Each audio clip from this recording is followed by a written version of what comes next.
આપ જોઈ રહ્યા છો સ્પાર્ક ટુડે ન્યૂઝ। સિનોર તાલુકાના ઉત્તરજ ગામના હનુમાન ભક્ત કિરણ મહારાજ અને હરિભક્તો મળીને શ્રાદ્ધના દિવસોમાં અમાવસ્યાના દિવસે 300 ગાયોને ગુજરાતી થાળી ખવડાવી ખૂબ સરાહનીય કામગીરી કરી છે।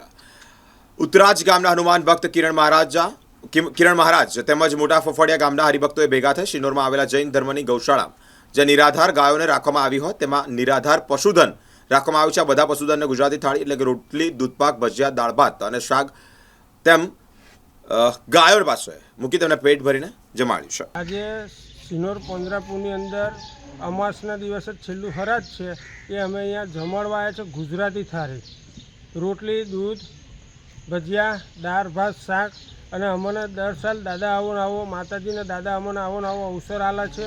છંછવા ગામથી આવ્યા છે, ફોફરિયાથી આવ્યા છે બધા સેવકો અને અહીં સેવા કરવા અમે દર સાલ આવીએ છીએ, જમાડીએ છીએ એટલે અમને બહુ આનંદ છે। એટલે દાદાને માતાને પ્રાર્થના કરીએ છીએ કે આવો ને આવો અમને અવસર આલશો।